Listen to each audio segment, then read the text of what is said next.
And welcome everybody to the Huddle, King of Nine's weekly streaming sports talk show. I'm Jason Barr, joined by Pat Paris. Pat, good afternoon. How are you?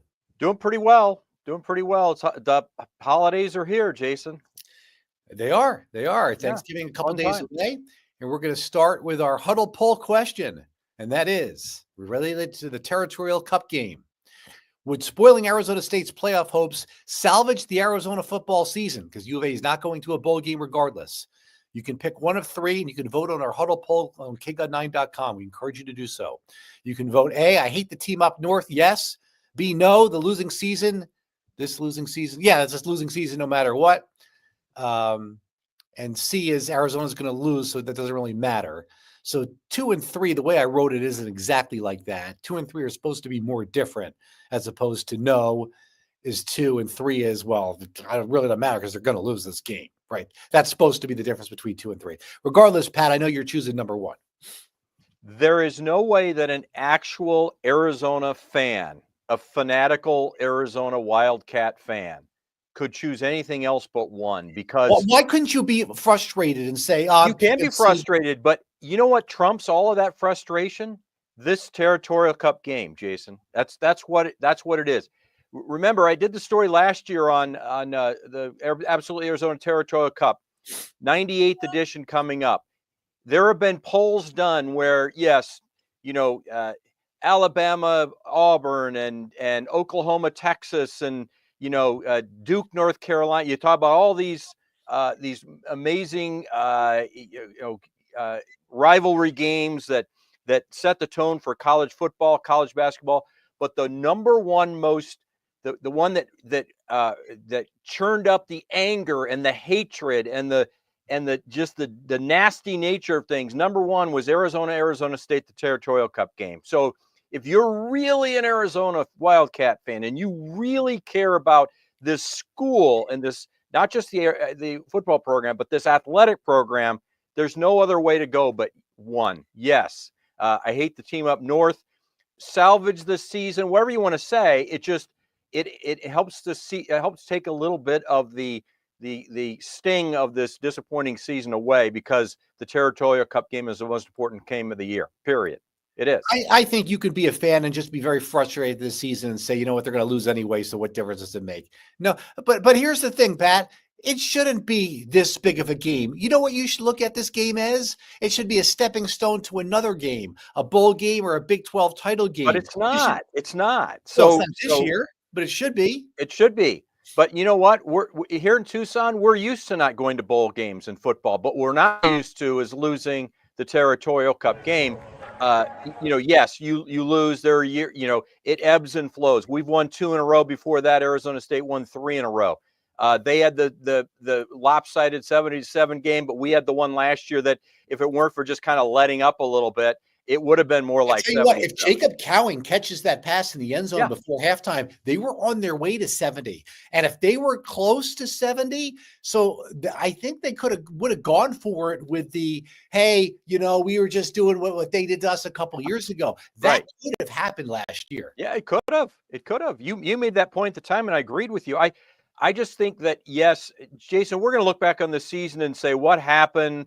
Were our expectations too high? I think they probably were, but injuries cost them. The coaching staff maybe was behind the 8 ball. Maybe this isn't the right coaching staff. We'll find out in the years to come. Maybe we'll even find out at the end of this season. I don't know. But I will say this. It has always been this game that defines whether or not you feel pretty good about the end of the season and whether, where you're going from here, or whether or not you have to kind of sink your head in shame a little bit and understand that they've got bragging rights for another year. Pat, this is going to be a tough Saturday for Arizona. I don't know how you see it otherwise.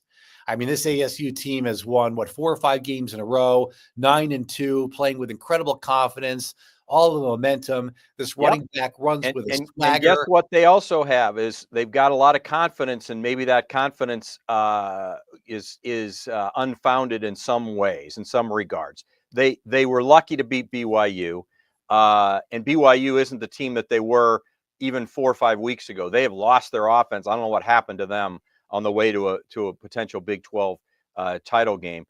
I think Arizona State is good. I think they're playing the best. I told you that last week.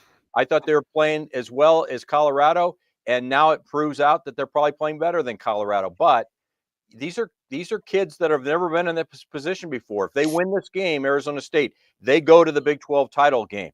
Are they ready for that pressure? Has this happened too fast? Have they really beaten anybody that is of significance? And this is away from home. They're not at Sun Devil Stadium. They're in Arizona at Tucson at Arizona Stadium. So we'll see. That's why we play the game, Jason. There have been many a time when the better team didn't win this game. There have been many a time that's happened. I'm enjoying these highlights from last year. Teteroa McMillan is going to play. There was a little bit of speculation that maybe he would opt out because he's going to be a 8-figure contract guy here. He's not going to walk, though, on senior day. Brent Brennan called that a slippery slope of guys who aren't seniors walking. That should be done for guys who have been here 4 or 5 years. So that's not going to happen. But this is going to be his last game. And, if you're Teteroa McMillan, my gosh, you got to be thinking about that a little bit in the back of your mind that, yeah, you want to have a good game, but boy, you also don't want to get hurt in this game. Yeah, but you can't even think about that because the guys that start thinking about that, that's when injuries happen. So you don't even want to think about that. What he's thinking about is my legacy depends on whether or not we win this game. Not overall. I'm not saying that we won't remember him. He's obviously got the record for most passing reception yards in Arizona history. But part of that legacy of all these guys is what teams were you on and what did they accomplish? If you can win 3 straight over Arizona State and you were on those 3 teams, that's saying a lot, right? So that's the legacy that would be left behind. Yeah, I didn't think about that. That's a good point because you think about T-Mac and you're going to think about last season in the bowl game. You're going to think about the record. I didn't think about that he would win 3 straight against ASU. I'm not sure it's going to happen. But that would be a feather in his cap, and he's already going to go on the Ring of Honor, and really, if there was a Mount Rushmore of Arizona football players, I think he would be on that too. I think he would, and the shoulda wouldas. You look back and you go, boy, this season could have been, should have been better than it is, and you just wonder if changing not only head coaches but changing the offense, and then really struggling with play calling early on, and all these things kind of kept him from really having a breakout season, making this, kind of extrapolate out what happened in game number 1 of the season. If that could have happened a couple of more times, not every game, that's not going to happen every game, but it happened a couple more times. We're talking about a guy who might even get mentioned as getting some votes in the Heisman Trophy race. But for now, we'll just look at this game and see if they can win 3 straight over ASU. I'm glad Brennan put to rest this nonsense about Teteroa McMillan's body language. Are you kidding me? What do you want the guy to be happy that they're losing? I wanted a joke. On the other side of the country, it's the other way around. I remember when I was a kid and they wanted to run Kevin McReynolds out of town, the Mets player, because he never showed any emotion. Right. And I loved it when Paul O'Neill for the Yankees threw the bat against the water thing. Yeah. I want the guy to be upset. What the heck is wrong with his body language? There's nothing wrong with his body language. No. My goodness gracious, there's nothing wrong with his body language. You are looking for something wrong if you are criticizing his body language. Well, I mean, what do you expect him to do? Do you expect him to be running around looking for some high fives as you're losing this football game? I mean, come on. Gee whiz. There's no that's just got announced as a Blitnikoff Award finalist. Our producer Ryan. Yeah, I saw that. I saw that earlier today. That's not a surprise. He'll definitely be in the running for that, and it wouldn't shock me if he wins it. But I also know that there's other competition around as well. But the 2 things matter now for Teteroa McMillan. That's winning this game on Saturday against ASU, and then what happens in the draft and where he goes. And by all accounts, he'll probably be a top 10 pick, and I think that's fantastic. Maybe go the highest ever. We'll have to see. That would be Rick Henley 7th. Yeah, I don't think he's going to slip enough and the Cardinals slip enough that he would be drafted by the Cardinals. But oh my goodness, would it be so much fun to see him on the other side of Marvin Harrison Jr. with Kyler Murray? That's a little fantasy of mine. I don't think that's going to happen though. But, that would he could use another tall receiver. Yeah, I mean, they just have had difficulty getting him the ball this year. And I'm afraid that might happen here, in this game as well. Yeah. So we'll see. Anyway, this business about Brent Brennan maybe not coming back. No, he'll be back next year. I would be shocked if he's not here for 3 years. Okay. He is here for the same reason they can't fire him, and that's money. Okay. 10 million reasons. Yeah, he will be back next year. The problems were bigger than a couple of mistakes that he made. Okay. He is going to be back next year and probably be given a third year as well. Just like Kevin Sumlin got 3 years. Just go back in history. Yeah. And they're going to look at other things like the injuries, the maybe a little bit lack of NIL support, and they're going to look at some other answers. Yeah. If they fix everything else and he just has bad recruiting class after bad recruiting class, then the 3 years will be all he'll be here. But I would be shocked if he's not here for 3 years. Yeah, and I follow that logic as well. I think, there's a caveat to that. If they get beat 70-7 and look horrible, you never know. I mean, that changed the minds of we didn't think Kevin Sumlin was going to get fired that year. We thought, they might give him one more year because it's going to cost him, and then he lost 70-7, and it was, hours later. I mean, it was pretty obvious that he was going to get fired. In this case, I think that you mentioned a couple of things: the injuries, the NIL money needs to continue to improve. But I also think getting an earlier start. I mean, they didn't get a good, they didn't get a very early start. You're talking mid-January. That's late in the college football recruiting game, and he spent all of his time just trying to keep the players that were here, let alone going out really. And besides the transfer portal, there was no real recruiting he could do. It was already too late. So we'll see. I know that it hasn't been, they haven't been lighting the world on fire with 5- and 4-star recruits, but that's not what Arizona is going to be about anyway. That's just the way the college football, Jason, the rich get richer and the poor get poorer. That's the way this new NIL has done that. That's a defeatist attitude. That is I'm a realist. No, I'm being realistic. You can have a year like Arizona had. You can have a year like last year where you kind of come almost out of nowhere and you got enough players and you do some great things and you win 10 games. But it's hard to sustain that when you're not you're not the elite of the Big Ten and the SEC. Period. Show me a powerhouse football program outside of those two conferences. No, you want to do what Indiana has done.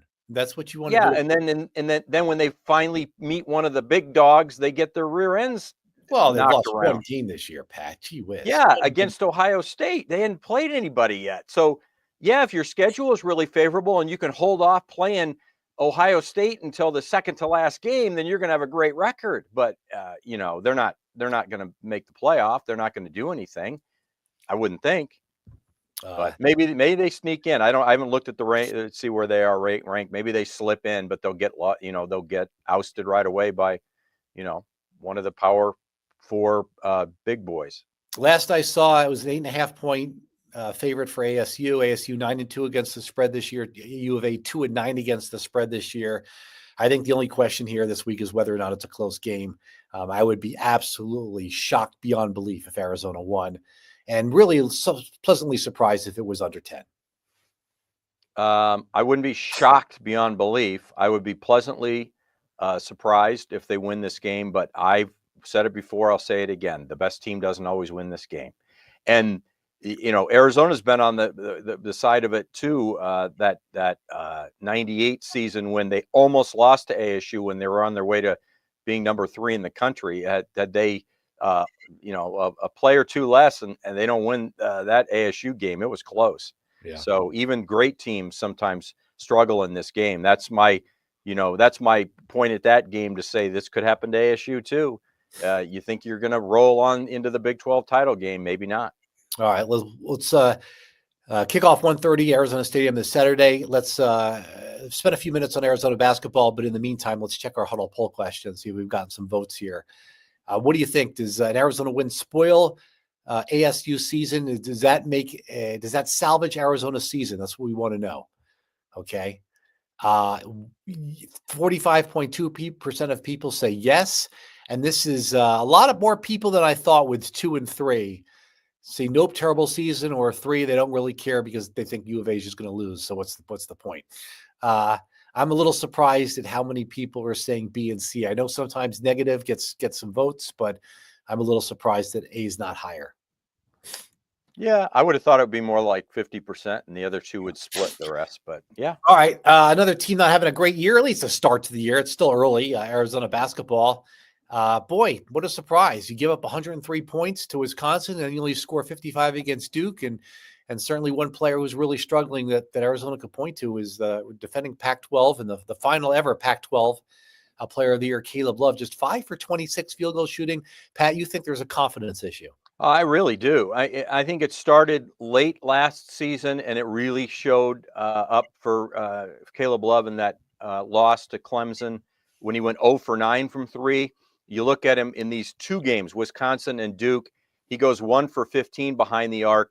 So, you and I were just talking before we came on the air. If you add in, the last 3 Power 4 teams they played, Clemson, Wisconsin, Duke, he's 1 for 24 from three-pointer. I think that's a real confidence issue because we know he can hit the 3. We've seen him hit the 3. Does he hit it at a 50%? Nobody hits it at 50. You know what I'm saying? Around 40%, you'd expect your star player. And I've always said your star players have to be your best players. And right now, Caleb Love has not been their best player in these 2 losses to Wisconsin and Duke. And it's just that simple. We love what we're seeing out of Jaden Bradley. That'd be great if also you were getting some terrific play out of Caleb Love. What are your thoughts on the front court? You've seen, so to be fair, I have not seen I normally watch every minute of every Arizona basketball game. We've had an odd situation here where they've been playing up against some high school football games. 2 Friday nights, So I haven't paid as close attention as I want to. Give me your take on what's going on in the front court. If a fan said to you, hey, I've only seen some of these games, do they miss Umar Ballo? What's going on in the front court? No, you know who they miss? You know who they miss drastically right now? Who's that? Pelle Larsson. He was the glue guy, Jason. He was the glue guy for 4 or 5 years. Was it 5 years that he was here? That guy was an unsung hero on this team. Now, he's gone. That's fine. That's fine. So it's not who we really missing. It's why are we struggling early in the season? Why are we seeing them struggle early in the season? And I think guys like Caleb Love, as I mentioned, the confidence issue, pressing a little bit. I think Jaden Bradley has been very good. I mean, at times he'll take over the game and they need him to. But when you play a Wisconsin or a Duke, you can nullify one guy by putting a little more pressure on him defensively.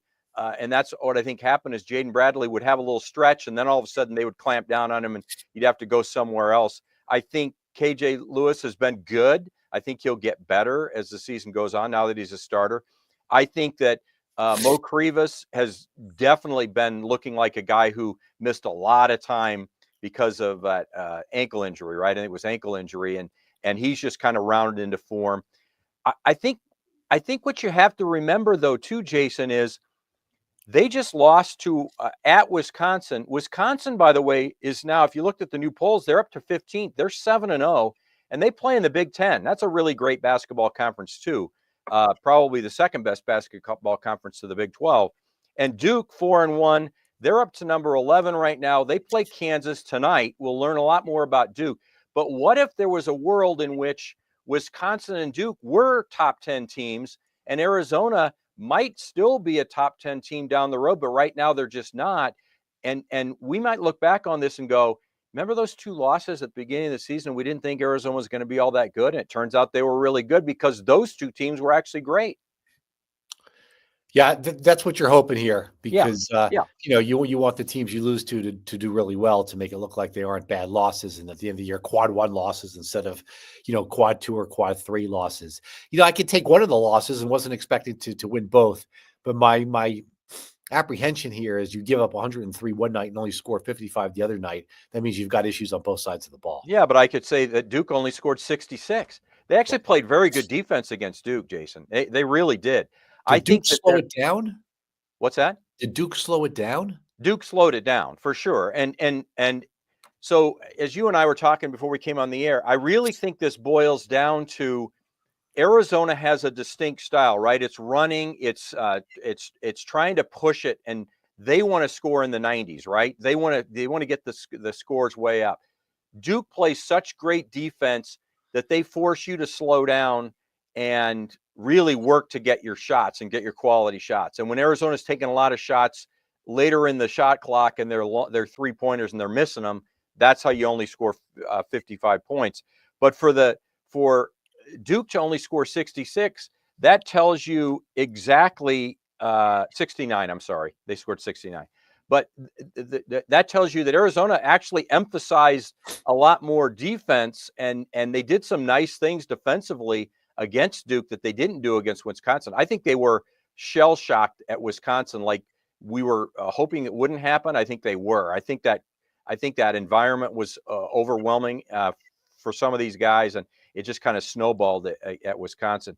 The Duke game, I think it was just a matter of Duke was just a little bit better of a team, and that game was close. It was down to a two possession game, kind of late, and then Duke hit some shots, and Arizona kept missing, and that's how you get a 69-55 deficit for Arizona. But they played much better defensively, did Arizona. Their offense, it was not good. Yeah, so they got 3 games here in 3 nights, beginning with Davidson here in the Battle for Atlantis, I believe, in the Bahamas. Is that correct? That's it. And Davidson, then they'll play the Providence, Oklahoma winner. Then they'll play either Indiana, Louisville, West Virginia, or Gonzaga. And I think we all think that if it all plays out right and Arizona takes care of business, they could play Gonzaga. And the first time that pupil meets the teacher, and Mark Few and Tommy Lloyd. Or they each win their first game and lose their next game, right? Hey, we know what happens when you get to the Bahamas, Jason. You can lose 3 in a row and drop from number 3 all the way out of the poll, as they did in 2017. So, that was brutal, that 2017. It was DeAndre Ayton's season, and Alkins, and it was a pretty good team, but it just never really ever came together. Yeah, the Trier was on that. Trier was on there, yeah. Junior and final season. Yep. All right, so a lot to talk about. We'll be back here next Tuesday to go over it all and put a wrap on the Arizona football season and talk more Arizona basketball. For Pat Paris, I'm Jason Barrs. It's been the Huddle, KGO9 streaming sports talk show. We'll be back here next Tuesday, and we'll see you then.